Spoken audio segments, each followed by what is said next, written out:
तो हम बात कर रहे हैं एवरेज स्पीड, एवरेज वेलोसिटी और यूनिफॉर्म मोशन की। तो सबसे पहले हम लोग स्टार्ट कर रहे हैं यूनिफॉर्म मोशन। यूनिफॉर्म मोशन का मतलब ये है कि बॉडी जब ट्रेवल कर रही है तो उसकी जो स्पीड है या जो उसकी वेलोसिटी है वो क्या है, वो कांस्टेंट है। वैसे स्पीड ही मेन माना जाता है यूनिफॉर्म मोशन के लिए, ठीक है। लेकिन अगर मोशन अगर वन डायमेंशन में है तो चाहे आप स्पीड वर्ड यूज करो चाहे वेलोसिटी वर्ड यूज करो, उससे कोई फर्क नहीं पड़ता है, ठीक। तो यूनिफॉर्म मोशन का मतलब ये है कि जो स्पीड है वो क्या है, वो कांस्टेंट है। यानी कि अगर इसकी स्पीड अगर 2 मीटर पर सेकेंड है किसी पार्टिकल की, तो इसका मतलब ये है कि जो पार्टिकल इस तरह से ट्रेवल कर रहा है उस पार्टिकल की जो वेलोसिटी है वो इस वेलोसिटी की वजह से ये हर एक सेकंड में 2 मीटर का डिस्टेंस ट्रेवल करेगा। मतलब एक सेकंड में 2 मीटर का डिस्टेंस ट्रेवल करा, उसके अगले सेकंड में भी 2 मीटर का डिस्टेंस ट्रेवल करा, उसके अगले सेकंड में भी 2 मीटर, उससे अगले सेकंड में भी 2 मीटर, ऐसे ही ये चलता रहेगा, ठीक है। तो ऐसा जो मोशन होगा उसे हम बोलेंगे यूनिफॉर्म मोशन। बात समझ में आ गई? अच्छा, अगर ये इस तरह से कर्व पाथ पे भी चल रहा होता तब भी अगर ये हर एक सेकंड में अगर 2-2 मीटर का डिस्टेंस ट्रेवल कर रहा है तब भी इसका जो मोशन होगा वो यूनिफॉर्म ही बोला जाएगा, ठीक है। अच्छा, अब हम बात कर रहे हैं एवरेज वेलोसिटी की, या एवरेज स्पीड ले लेते हैं पहले हम। तो जो एवरेज स्पीड है वो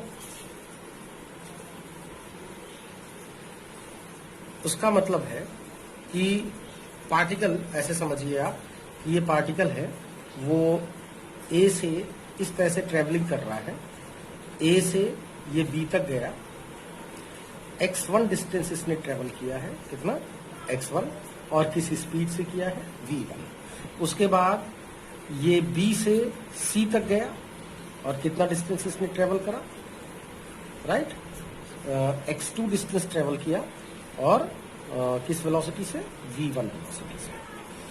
और इसके बाद ये c से d तक गया और इसने x3 डिस्टेंस ट्रेवल किया है। मतलब यहां से ध्यान रखिएगा, a से b तक मोशन यूनिफॉर्म है, यानी कि इसकी स्पीड कांस्टेंट है। b से c तक कुछ और है, पहले से स्पीड कुछ और है, v2 है, पहले v1 थी अब v2 है, लेकिन जो भी है b से c तक वो यूनिफॉर्म है। c से d तक भी जो स्पीड है वो क्या है, वो यूनिफॉर्म है, और मान लीजिए वो स्पीड v3 है।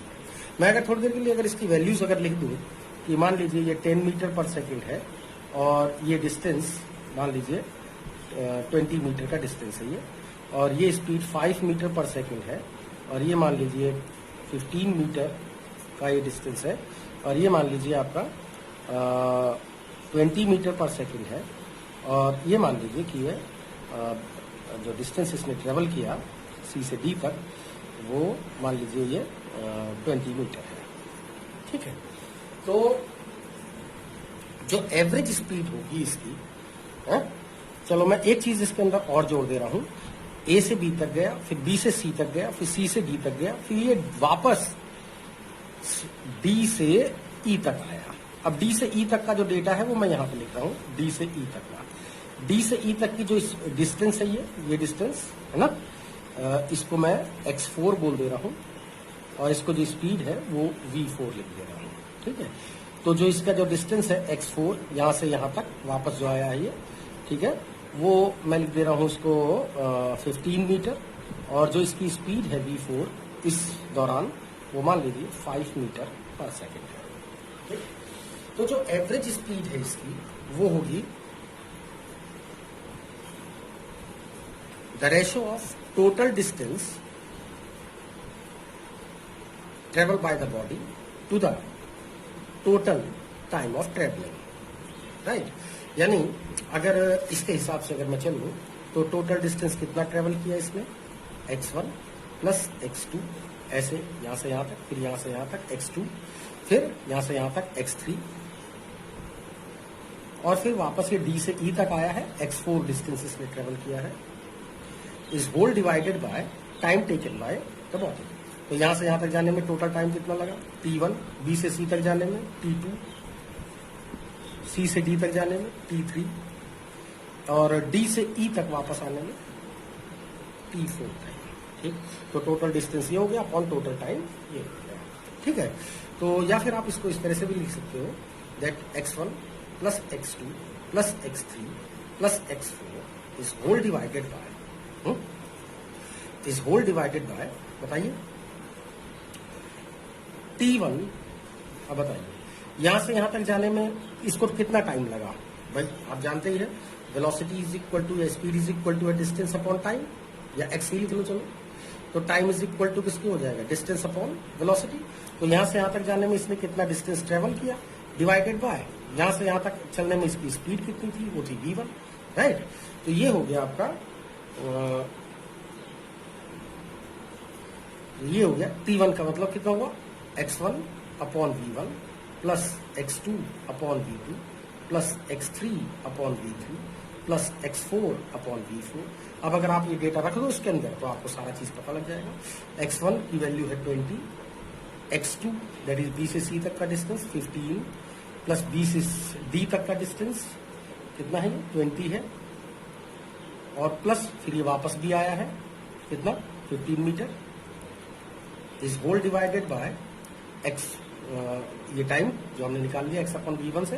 तो x1 that is 20 upon v1 that is 10 plus 15 upon 5 plus 20 यहां से यहां तक C से D तक का डिस्टेंस कितना है, C से D तक का ये है आपका 20 मीटर डिवाइडेड बाय स्पीड कितनी है 20, और प्लस जब ये लौट के वापस D से E तक जब आ रहा है, D से E तक जब आ रहा है तो जो टाइम लग रहा है वो हो जाएगा distance upon velocity that is 15 upon 5।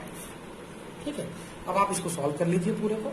ठीक, सॉल्व करके जो भी आंसर आएगा, जैसे कि यहां से तो 2 आ रहा है, यहां से ये 3 आ रहा है, यहां से ये 1 आ रहा है, यहां से ये 3 आ रहा है। ठीक, तो 15 और 15 30, 30 और 40 70 अपॉन 2 3 2 5 और 6 और 3 9 इतने मीटर पर सेकेंड। ठीक है, आप डेसिमल में भी इसको निकाल सकते हो।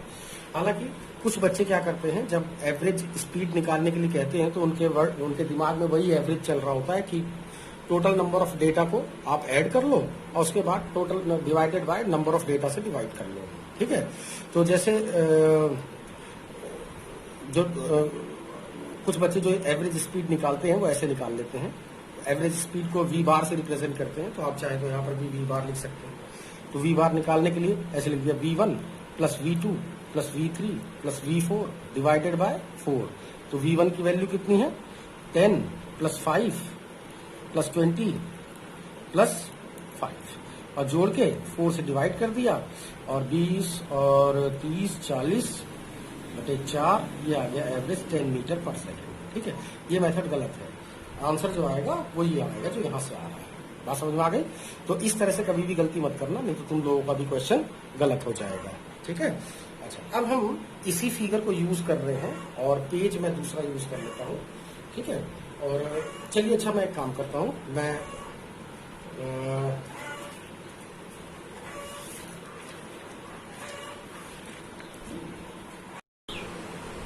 हाँ, तो अब हम बात कर रहे हैं एवरेज वेलोसिटी की। तो एवरेज वेलोसिटी में भी सेम मैं वही एग्जांपल ले रहा हूँ कि एक पार्टिकल है जो ए से डी तक जर्नी करी है, उसने ए से इनफैक्ट ई तक करी है।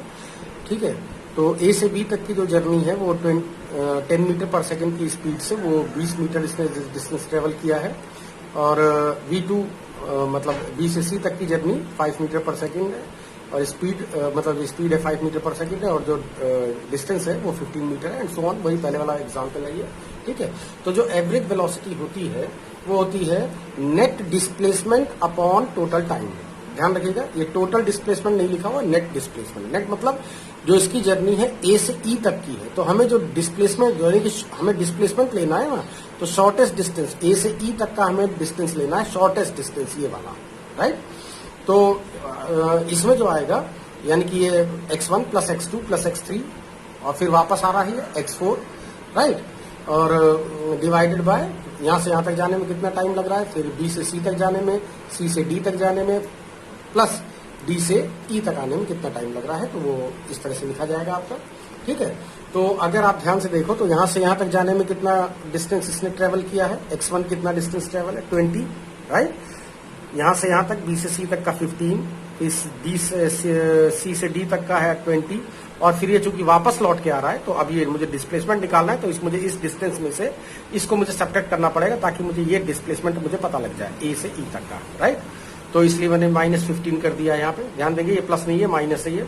एवरेज स्पीड में सब चीजें हमने प्लस करी थी, जबकि एवरेज वेलोसिटी निकालते टाइम पे फॉरवर्ड डायरेक्शन के मोशन जो होंगे डिस्टेंस वो पॉजिटिव, और जो बैकवर्ड के होंगे वो नेगेटिव लिए जाते हैं। ठीक है, हालांकि जो टोटल टाइमिंग लग रही है वो वही रहेगी। यहाँ से यहाँ तक ए से बी तक जाने में कितना टाइम लगा 20/10, बी से सी तक जाने में 15/5, सी से डी तक जाने में 20/20, 20 मीटर का डिस्टेंस है, 20 मीटर पर सेकंड उसकी वेलोसिटी है। और फिर जब डी से ई तक जब लौट के आया है तो जो टाइम लगेगा कितना लगेगा, distance upon velocity that is 15 upon velocity होगी 5 मीटर पर सेकेंड। बात समझ में आ गई? अच्छा, तो जब आप इसको पूरा सॉल्व कर लोगे तो ये आ जाएगा 40/9 मीटर पर सेकेंड। ठीक, तो हालांकि जो एवरेज वेलोसिटी थी, जो एवरेज स्पीड थी वो 70/9 मीटर पर सेकेंड आ रही थी। ठीक है ना, तो ये दोनों अलग अलग रिजल्ट हैं, अलग अलग आंसर आ सकते हैं इनके।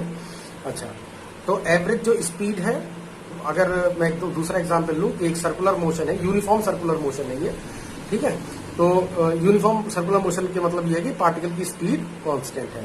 तो एवरेज स्पीड जो होगी वो कितनी होगी, total distance upon total time. तो मैं ये जानना चाह रहा हूं इसके अंदर कि डायमीटर के अलोंग ये जो ए से बी तक पहुंचने में, यहां से यहां तक पहुंचने में से इसकी जो एवरेज स्पीड है वो कितनी है। तो एवरेज स्पीड कितनी होगी, total distance that is total तो कितना हो जाएगा 2πr हो जाएगा। तो आधा कितना होगा πr, ये रखा πr, डिवाइडेड बाय यहां से यहां तक आने में कितना टाइम लगा। तो इसका जो मतलब टाइम पीरियड है वो 5 सेकंड है वो। तो 5 सेकंड, तो टोटल टाइम यहां से यहां तक ट्रेवल करने में इसको 5 सेकंड लगेगा। तो आधा ट्रेवल करने में कितना लगेगा, केवल 2.5 सेकंड, आधा टाइम लगेगा ना यहां से यहां तक। तो मैंने यहाँ पे 2.5 लिख दिया ये। तो ये हो गया नेट डिस्प्ले, ये टोटल डिस्टेंस, और ये हो गया टोटल टाइम।